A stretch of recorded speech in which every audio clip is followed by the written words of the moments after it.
Halo semuanya, di kesempatan kali ini, kami kelompok 3 dari kelas A akan mempresentasikan hasil dari diskusi kami yakni pengecekan grammar kalimat sederhana bahasa Bali bertipe verb phrase. Adapun daftar pembahasan kami kali ini yakni sebagai berikut. Dan saya, Yunia, dengan NIM akhir 0/3 akan membahas mengenai pendahuluan yang mencakup dari latar belakang hingga batasan masalah. Adapun yang melatar belakangi kajian kami kali ini, yakni bahasa Bali merupakan salah satu bahasa daerah di Indonesia yang masih digunakan secara aktif dan memiliki sistem tata bahasa yang khas, terutama dalam pembentukan kalimat sederhana dengan frasa verba sebagai predikat utama. Nah, dalam pembelajaran dan penggunaan tertulis, kesalahan struktur kalimat masih sering terjadi karena penilaian kegramatikalan yang bergantung pada intuisi penutur. Sehingga diperlukan pendekatan yang mampu memeriksa struktur kalimat secara sistematis. Nah, pendekatan teori bahasa formal melalui konteks free grammar atau CFG memungkinkan aturan tata bahasa direpresentasikan secara eksplisit yang kemudian dikonversi ke Chomsky Normal Form atau CNF dan diproses menggunakan algoritma CYK untuk menentukan keabsahan struktur kalimat tersebut. Oleh karena itu, kajian kami kali ini berfokus pada pengecekan gramar kalimat sederhana bahasa Bali berpredikat frasa verba menggunakan model CFG CNF dengan algoritma CYK. Baik, selanjutnya, berdasarkan latar belakang yang telah diuraikan, adapun rumusan masalah yang kami angkat kali ini, yakni yang pertama, bagaimana perancangan aturan produksi dalam bentuk CFG yang dikonversi ke CNF untuk kalimat sederhana bahasa Bali berpredikat frasa verba atau verb phrase. Yang kedua, bagaimana implementasi algoritma CYK dalam melakukan pengecekan grammar pada kalimat tersebut. Dan yang ketiga, bagaimana tingkat akurasi sistem dalam memvalidasi ketepatan sintaksis kalimat bahasa Bali berpredikat frasa verba atau verb phrase. Baik, adapun tujuan dari kajian kami kali ini yakni sebagai berikut. Yang pertama, merancang aturan produksi atau set of production CFG dan CNF yang mewakili struktur kalimat sederhana bahasa Bali berpredikat frasa verba atau verb phrase. Yang kedua, membangun sistem pengecekan grammar menggunakan algoritma CYK berbasis aturan produksi yang sebelumnya telah dirancang. Dan yang ketiga, mengukur tingkat keberhasilan atau akurasi model dalam membedakan kalimat yang memenuhi kaidah tata bahasa dan yang tidak memenuhi kaidah. Selanjutnya, untuk memberikan batasan yang jelas mengenai ruang lingkup pengerjaan sistem pengecekan tata bahasa ini, maka ditetapkan beberapa batasan masalah sebagai berikut. Yang pertama, objek penelitian berfokus pada struktur kalimat sederhana bahasa Bali yang memiliki predikat berupa frasa verba atau verb phrase. Yang kedua, tata bahasa yang dimodelkan dibatasi pada aturan sintaksis kalimat tunggal, tidak mencakup kalimat majemuk atau teks paragraf. Yang ketiga, metode yang digunakan untuk pemodelan tata bahasa adalah konteks free grammar atau CFG yang kemudian dikonversi ke dalam bentuk Chomsky Normal Form atau CNF. Keempat, algoritma parsing yang diimplementasikan untuk pengecekan grammar adalah algoritma CYK. Yang kelima, sistem hanya melakukan pengecekan terhadap validitas struktur kalimat dan tidak melakukan analisis terhadap makna atau arti kalimat. Yang keenam, Data uji yang digunakan terbatas pada 50 contoh kalimat positif atau valid dan 20 contoh kalimat negatif atau tidak valid sesuai dengan skenario evaluasi yang ditetapkan. Perkenalkan, nama saya Nyoman Kediri sama Haramnya dengan NIM akhir 007. Di sini saya akan lanjut membahas tentang contoh kalimat yang kami buat berdasarkan 13 pola kalimat yang kami gunakan dan juga yang menjadi dasar dalam pembuatan set of production CFG kami. Di sini saya akan mulai dari jenis pola pertama, yaitu jenis pola PS, di mana di sini ada contoh kalimatnya yaitu melaip anak lanang ento, yang dimana melaip itu menjadi predikat, anak lanang ento itu menjadi subjek. Lalu lanjut ke jenis pola kedua yaitu POS, yang dimana contoh kalimatnya itu ada nyakan nasi meme tiang, yang dimana nyakan itu menjadi predikat, nasi itu menjadi objek, dan meme tiang itu menjadi subjek. Lalu ada jenis pola yang ketiga yaitu PSO, yang dimana jenis contoh kalimatnya itu ada nulis made pesaur tugas, yang dimana nulis itu menjadi predikat, made itu menjadi subjek, dan pesaur tugas itu menjadi objek. Lalu lanjut ke pola yang selanjutnya yaitu PPLS, yang dimana contoh kalimatnya itu ada dadi guru anak turunan ento, yang dimana dadi itu menjadi predikat, guru itu menjadi pelengkap, dan anak turunan ento itu menjadi subjek. Nah, lanjut ke pola selanjutnya yaitu PSPOL, yang dimana contoh kalimatnya itu ada dadi belin tiange ketua STT, yang dimana dadi itu menjadi predikat, belin tiange itu menjadi subjek, dan ketua STT itu menjadi pelengkap. Lalu pola selanjutnya yaitu POSPOL, yang dimana contoh kalimatnya itu ada jeduhan tamyone biang teh anget, yang dimana nyeduhang itu merupakan predikat, tamyone itu merupakan objek, biang itu merupakan subjek, dan teh anget itu merupakan pelengkap.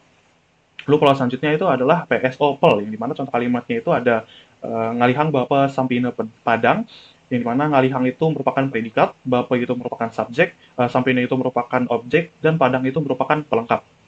Lanjut ke pola berikutnya yaitu ada POS cut yang dimana contoh kalimatnya itu ada sesai ngai jukung gede bapani di sisin pasih, yang mana sesai ngai itu merupakan predikat, jukung gede itu merupakan objek, bapani itu menjadi subjek, dan di sisin pasih itu merupakan keterangan. Lalu selanjutnya itu ada PSO cut yang dimana contoh kalimatnya itu ada ngamah sampi padang ne di Tegal, di mana ngamah itu menjadi predikat, sampi itu menjadi subjek, padang itu menjadi objek, dan di Tegal itu menjadi keterangan.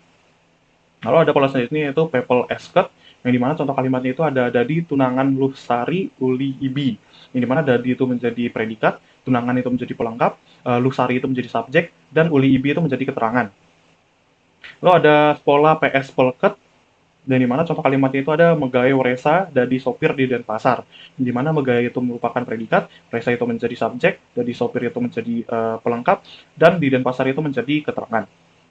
Lalu pola selanjutnya adalah POS pelket, yang dimana contoh kalimatnya itu ada ngainang bapak imeme kopi pahit di pawon, yang dimana ngainang itu merupakan predikat, bapak itu merupakan objek, imeme itu merupakan subjek, kopi pahit itu merupakan pelengkap, dan di pawon itu merupakan keterangan.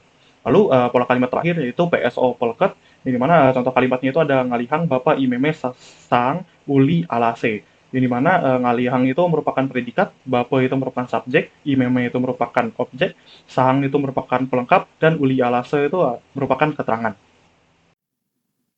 Selanjutnya terdapat set of production dari CFG yang telah kami rancang untuk proyek kami kali ini. Dari sini kita mulai dari aturan pertama yaitu aturan pola kalimat. Yang dimana aturan ini untuk menggabungkan semua pola urutan fungsi, baik itu dari subjek, predikat, objek, pelengkap, ataupun keterangan yang muncul dari kalimat 1 sampai kalimat 50. Nah, di sini juga terdapat variabel K yang merepresentasikan kalimat yang dapat diurutkan menjadi pola-pola kalimat yang kami gunakan pada proyek kali ini. Nah, di sini kita dapat lihat kalau itu dapat diturunkan menjadi PS, POS, PSO, PPLS, PSPOL, POSPOL, PSOPOL, POSCOT, PSOCOT, PPLSCOT, PSPOLCOT, POSPOLCOT, dan PSOPOLCOT. Lalu selanjutnya aturan kedua yaitu ada aturan pemetaan fungsi, di mana aturan ini untuk menghubungkan fungsi kalimat dengan kategori frasanya.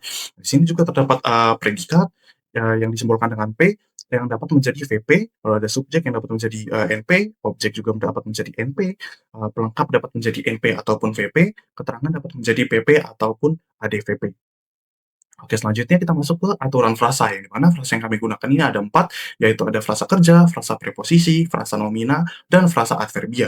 Nah, kita mulai dari frasa kerja, yang dimana frasa kerja ini kami simbolkan dengan VP, yang dimana VP ini dapat diturunkan menjadi verb, aux VP, VP noun, dan ADV VP.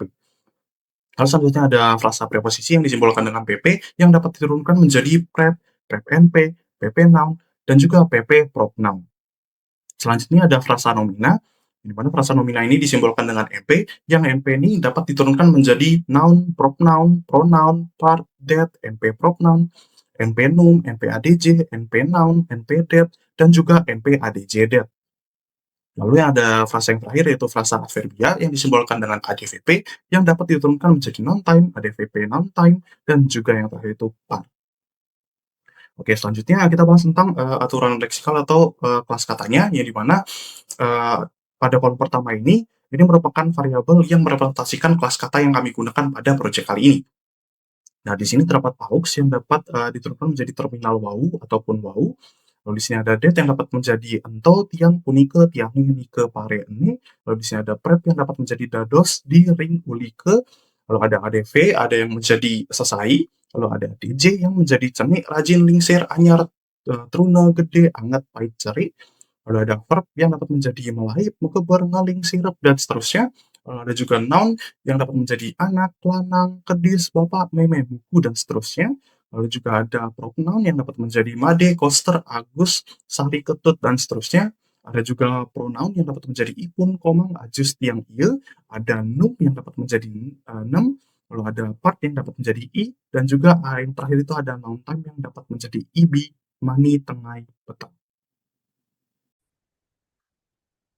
Baik, selanjutnya perkenalkan, nama saya Gareth Maitian Resio dengan NIM 240856165, dan kali ini saya akan membahas mengenai set of production dari CNF pada kalimat kami. Yang pertama itu yaitu CNF pola kalimat, ada K menuju menjadi PS, ES1S, ES2O, ES3S, ES2 pel, ES1, S4, K menuju S2, S5, S1, S6, S2, S7, S3, S6, S2, S8, S1, S9, dan S2, S10. Untuk S sendiri ini merupakan variabel yang membantu dalam perantara. Contohnya itu S1 menjadi PO, S2 menjadi PS, S3 menjadi P atau pelengkap, S4 menjadi SP, S5 menjadi OPE, S6 menjadi SKET, S7 menjadi OKET, S8 menjadi PEKET, S9 menjadi S4 ket, dan S10 menjadi S5 ket. Selanjutnya pada predikat, ada P menjadi verb atau langsung ke terminal atau kata dalam bahasa Balinya, P menjadi aus verb, dan yang terakhir P menjadi verb ADC. Selanjutnya untuk subjek, ada S menuju noun, pronoun, atau pronoun yang merupakan terminal atau kata dalam bahasa Bali. S menjadi noun that, S noun pronoun, noun ADC, noun num, part noun, part pronoun, NP pronoun, NP det, NP ADC, NP num, NP noun, dan det NP. Untuk objek sendiri ada noun atau pronoun atau pronoun yang merupakan terminal atau kata dalam bahasa Bali, noun that, noun pronoun, noun ADC, noun num, part noun, NP pronoun, NP det, NP ADC, NP num, dan NP noun. Selanjutnya pelengkap akan menjadi noun atau terminal dalam bahasa Bali, verb noun, VP noun, ADV verb, noun pronoun, noun ADC, noun num, NP det, NP ADC, dan NP noun. Yang terakhir untuk pola keterangan yaitu prep ADV, prep noun T atau noun time, prep prop noun, prep NP, ADV noun, ADV NP, PP noun, PP NP, dan noun T noun. Selanjutnya kita menuju ke kelas frasa yaitu VP verb atau terminal kata, VP verb noun, VP aus verb, dan VP ADV VP. Selanjutnya untuk NP atau noun phrase ini akan menjadi NP prop noun, NP num, NP ADC, NP noun, NP det, dan NP pronoun. Dan yang terakhir untuk PP yaitu akan menjadi prep noun dan prep NP. Selanjutnya di kelas kata sendiri untuk predikat akan menuju ke terminal yaitu mulai makabur ngeling dan lainnya. Untuk subjek akan menjadi gurune, mati, ipun, komong, biang, baba, dan lainnya. Objek tentunya akan terminal ke nasi, buku, padi, susu, adine, dan lainnya. Pelengkap ya, akan menuju ke guru, keli, dokter, dan lainnya. Untuk aus akan ke wawu. Untuk det akan ke ento, tiang, punika, tiangnya, nika, pare, ini. Untuk prep akan terminalnya yaitu di, ring, ka, uli. Untuk ADV terminalnya itu selesai. Untuk ADC akan menuju ke terminal yaitu cenik, cerik, rajin, dan lainnya. Untuk verb akan jadi dadi, mekarya, mepelayan, ngai, ngetir, ngigel. Untuk noun akan contohnya akan menjadi anak, lanang, kedis, bapak, nasi, dan lain sebagainya. Untuk pronoun sendiri akan menjadi made, koster, agus, ida, sari, dan lainnya. Untuk pronoun akan menjadi ipun, komang, ajus, tiang, iya. Num akan terminalnya nem, part akan menuju ke terminal i, lu, uli, dan untuk noun time akan menjadi ibi, mani, tengai, petang. Baik, selanjutnya saya Idio Madehari Dwi Saputra dengan NIM 2408561070 akan melanjutkan pembahasan tentang implementasi CYK, CFG yang sudah CNF. Baik, di sini terdapat sebuah kelas CYK parser yang berisi sebuah metode definite, yang dimana dapat self grammar yang tempat untuk penempatan grammarnya, kemudian ada self lexicon atau tempat untuk kamus katanya. Nah, untuk grammar atau CFG yang sudah CNF dan juga lexicon atau kamus katanya itu diimpor dari from rule atau file rule. Kita masuk ke file rule. Jadi pada file rule ini ada beberapa aturan. Yang untuk pertama itu grammar Bali itu merupakan CFG yang sudah CNF. Di sini ada K untuk kalimat itu terdiri dari dua non terminal yang artinya sudah CNF. Bisa dilihat. Kemudian untuk penjabaran dari variabel x1, x2 juga ada, bisa dilihat. Nah, ini semua merupakan bagian dari CFG yang sudah CNF. Kemudian ada juga leksikon Bali merupakan kamus kata, di mana kata memiliki tag-tag tertentu. Misalnya seperti ini, Melayu memiliki verb, tag verb, dan juga base secara bersamaan. Selain itu ada juga anak bapak itu memiliki tag NP dan juga NO sama-sama. Selain itu ada juga yang memiliki banyak, lebih dari 2 tag. Berikut. Nah, untuk kode ini bisa nantinya dilihat lebih lanjut pada GitHub. Baik, kembali lagi ke file utama. Selanjutnya ada function atau metode utama yaitu parser yang menerima parameter set dan juga sentence. Kemudian sentence ini akan ditampung pada words yang nanti berisi sebuah array hasil kalimat yang sudah dibuat kecil hurufnya semua untuk kode ini dan juga di split. Nah, untuk hasilnya itu akan dihitung berapa banyak array yang ada pada array tersebut. Kemudian jika kosong, maka langsung return none. Tetapi jika tidak kosong, maka kita akan membuatkan tabel sejumlah panjang atau sejumlah kata yang ada pada kalimat tersebut. Jadi dibuatkan tabel dengan panjang dan lebar berdasarkan jumlah katanya. Kemudian, pada kode ini, itu dilakukan pengecekan. Berdasarkan kata-kata, tag-nya itu dicari. Apakah tag-nya ada di subleksikon? Jika tidak ada, dia akan return kata tidak dikenal. Jika ada, kemudian cari berapa banyak tag yang ada. Karena seperti yang kita lihat tadi, subleksikon itu satu kata memiliki banyak tag secara sekaligus. Nah, nanti setiap tagnya itu akan diinput ke tabel-tabel secara diagonal. Dari 00, 11, 22, 33, dan seterusnya sampai eh, jumlah kata -1. Kemudian kita masuk ke eh, for loop CYK utama. Ini dia for loop CYK utama. Baik, selanjutnya saya menjelaskan bagian kode utama CYK. Di sini terdapat for loop paling luar, yaitu akan mengecek dari 2 kata sampai dengan n kata. Di dalamnya terdapat for loop dari rentang I sampai dengan rentang J untuk melakukan pengecekan I untuk substring awal, J untuk substring terakhir. Kemudian, pada loop yang ini, itu akan membagi menjadi bagian kiri dan juga bagian kanan berdasarkan variabel K. Nah, untuk bagian kiri itu dari I sampai dengan K, bagian kanan dari K+1 sampai dengan J. Kemudian di C apakah uh, head rules in self grammar item, yaitu dicek apakah bagian kiri dan bagian kanan itu ada di rules. Contohnya saya memiliki peraturan K sama dengan PS. Misalnya bagian kiri P, bagian S, maka ada di aturan. Kemudian dicek apakah L node yaitu kiri, bagian kiri itu ada di tabel IK. Jika iya, dicek apakah bagian kanan itu ada di tabel K+1J. Jika iya, maka bagian kiri itu sama dengan left system dan bagian kanan itu sama dengan right system. Kemudian node akan memasukkan head, kemudian L node dan juga R node. Kemudian dicek apakah node bukan bagian dari tabel IJ, maka tabel akan menginputkan hasil dari penggabungan bagian kiri dan juga bagian kanan. Kemudian semua kata dicek dari 2 naik menjadi 3 kata, naik ke 4 sampai dengan kata ke N. Kemudian jika sudah, maka hasilnya itu berada di pojok kanan. Atau bisa dibilang karena ini mengisinya dari diagonal, dicek bagian paling kanan atas dicek, yaitu bagian tabel baris ke 0, kolom ke N-1.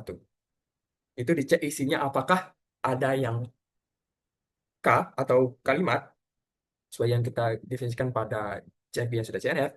Jika terdapat K, maka kode berhasil menemukan bahwa itu valid. Baik, perkenalkan nama saya Kade Wegata Deonata dengan NIM akhir 088 akan menjelaskan tentang implementasi skenario evaluasi. Nah, model evaluasi ini kita bangun untuk melakukan pengujian secara otomatis terhadap dataset yang telah kita siapkan. Untuk langkah awalnya kita akan melakukan import ke dalam modul eksternal yaitu kalimat.python yang akan kita simpan ke dalam variabel daftar kalimat. Untuk kalimatnya sendiri bisa dilihat pada file tersebut. Nah, lalu langkah selanjutnya kita akan mendefinisikan struktur data list yang akan menyimpan 70 label target untuk masing-masing kalimatnya, yang mana kita akan simpan ke dalam variabel list label jawaban. Untuk rinciannya, yaitu untuk kalimat 1 sampai dengan kalimat 50 itu adalah berisi pola sintaksis atau pola seperti PS, POS, PSO, dan lain sebagainya, yang mana diharapkan bahwa kalimat 1 sampai dengan 50 ini merupakan contoh kalimat positif yang merupakan kalimat-kalimat yang telah kita bangun di awal. Lalu selanjutnya kita akan melakukan pengecekan terhadap contoh kalimat negatif, yaitu kalimat 51 sampai dengan kalimat ke-70. Yang mana di sini akan kita beri label invalid semua, yang mana itu akan itu artinya bahwa kalimat tersebut itu di luar cakupan dari aturan tata bahasa yang telah kita bangun sebelumnya. Nah, segitu untuk list label jawaban. Lalu selanjutnya kita akan menggabungkan daftar kalimat dan list label target atau list label jawaban tersebut dengan menggunakan fungsi zip. Hal ini memungkinkan bahwa setiap kalimat yang ada pada daftar kalimat memiliki pola kalimatnya masing-masing. Misalkan kalimat pertama yaitu mulai anak lanang entu memiliki pola kalimat PS dan seterusnya sampai dengan 70. Yang mana kita akan simpan ke dalam variabel dataset uji. Oke, langsung saja kita lanjut ke fungsi utama dari modul evaluasi ini, yaitu jalankan evaluasi. Nah, di sini terdapat variabel result yang akan menampung detail hasil evaluasi dari setiap kalimatnya. Lalu ada variabel jumlah benar, itu untuk variabel counter dari untuk status yang memiliki kalimat yang memiliki status benar. Total data itu untuk menyimpan total dataset yang ada, kalimat yang ada di dataset uji. Seperti itu. Oke, langsung saja kita ke looping utamanya, yaitu kita akan melooping semua kalimat yang ada di dataset uji. Yang mana kita akan langkah awalnya akan memparsing tiap kalimatnya dengan menggunakan fungsi helper CYK parser dengan membawa argumen grammar Bali dan leksikan Bali. Nah, setelah kita parsing tiap kalimatnya, kita akan simpan ke tree result. Nah, untuk return dari CYK parser itu bisa saja beragam.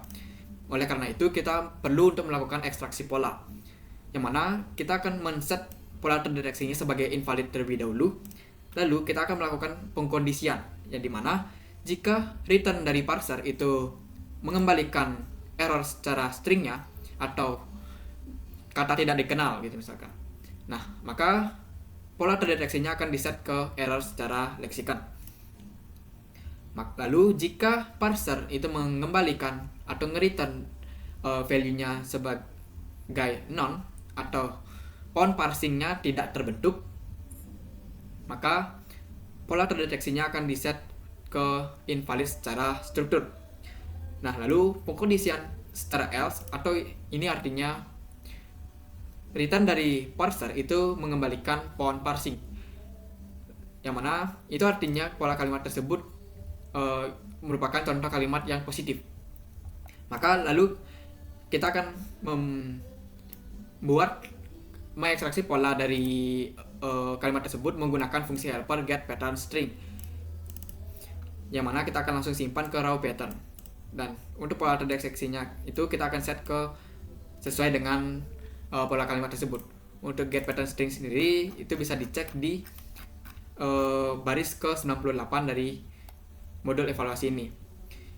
Jadi fungsi utama dari get pattern string ini sendiri itu adalah untuk mengambil pola sintaksis yang memiliki pola seperti PSO pelkat dari pohon parsingnya. Jadi intinya seperti itu. Oke, lalu setelah kita mengekstraksi polanya, kita akan mengecek kebenarannya, yang mana status awalnya atau status defaultnya kita akan set ke salah. Nah, lalu kita akan cek jika contoh kalimat positif, maka contoh kalimat positif akan dianggap benar jika pola terdeteksinya itu sama persis dengan label target yang sudah kita set di awal, yang list label jawaban ini. Jika sama persis, maka statusnya akan kita set ke benar. Nah, ini untuk kondisi benar. Mohon maaf, ini untuk contoh kalimat positif. Lalu untuk contoh kalimat negatif akan dianggap benar jika pola kuncinya itu sama dengan invalid dan sistem mendeteksi pola kalimat tersebut error sebagai leksikan atau error secara leksikan atau error secara strukturnya. Nah, setelah kita set ke setelah kita melewati kondisi ini, kita akan mengecek jika statusnya benar, statusnya benar, maka kita akan counter variabel jumlah benar ini dengan menambahkan nilai 1. Dan begitu seterusnya sampai semua kalimat yang ada di dataset uji ini dicek oleh sistem.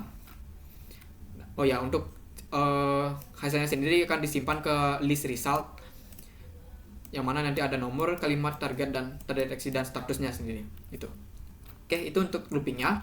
Lalu selanjutnya kita akan menghitung akurasi dari, setelah kita mengecek semua kalimat yang ada di dataset uji, kita akan menghitung akurasi dari seluruh hasil parsing kita dengan menggunakan rumus jumlah benar dibagi total data dikali dengan 100. Tuh. Oke. Lalu kita akan kita akan print dalam bentuk table, dan kita akan mengeprint total data, prediksi benar, prediksi salah, dan akurasinya sendiri. Nah, sekian untuk penjelasan dari implementasi skenario evaluasi. Baik, selanjutnya saya akan menjelaskan terkait demo dari program yang sudah kami buat.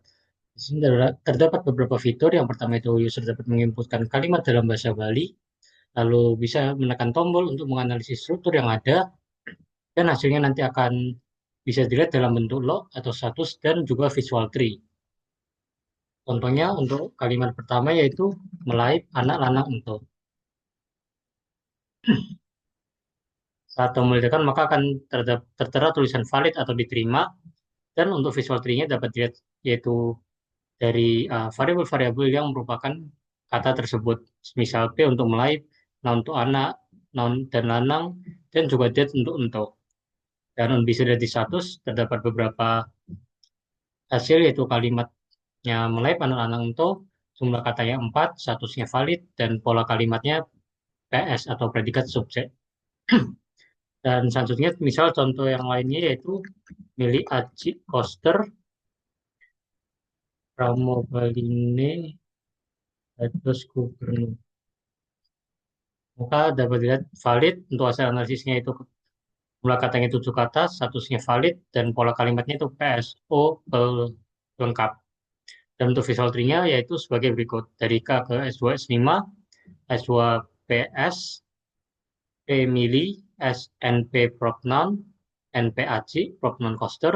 Untuk S5-nya O pelengkap, O ke NP non, NP krama, non baline, dan untuk P ke verb non, verb dados, non gubernur. Lalu selanjutnya saya akan memberi contoh untuk kalimat yang invalid. Contohnya semisal karena kelompok kami dapat yang verb phrase, maka kalimat invalid pada saat predikatnya bukan merupakan verb phrase atau kata kerja. Contohnya di pound maka akan muncul invalid atau ditolak, dan untuk statusnya yaitu kalimat ditolak karena struktur tidak sesuai dengan grammar. Baik, langsung saja kita ke demo program dari modul evaluasi ini. Untuk ketika modul evaluasi ini dijalankan, maka akan menampilkan 70 kalimat dalam bentuk tabel, yang mana terdapat nomor, kalimat, target, labelnya, lalu sistem akan mendeteksi kalimat tersebut sebagai apa, dengan pola apa, dan statusnya. Nah, bisa dilihat terdapat pola kalimat dari contoh kalimat positif yang statusnya salah karena pola tersebut berbeda dengan label target yang telah kita tentukan. Misalkan di sini POS, di sini malah sistem mendeteksi sebagai PS. Untuk contoh kalimat negatif sendiri, itu sistem sudah mendeteksinya sebagai invalid secara struktur. Dan ini statusnya adalah benar karena contoh kalimat negatif ini memang seharusnya bernilai invalid atau ditolak karena ini adalah ini di luar cakupan dari tata bahasa yang kita bangun. Nah, untuk total datanya sendiri itu adalah 70, untuk prediksi benarnya itu 52, prediksi salah 18, dan untuk keseluruhan dataset uji ini memiliki akurasi sebesar 74,29%. Sekian dari presentasi saya. Mohon maaf jika ada kesalahan kata dan salah ucapan. Dan terima kasih sudah menonton video ini, dan sampai jumpa.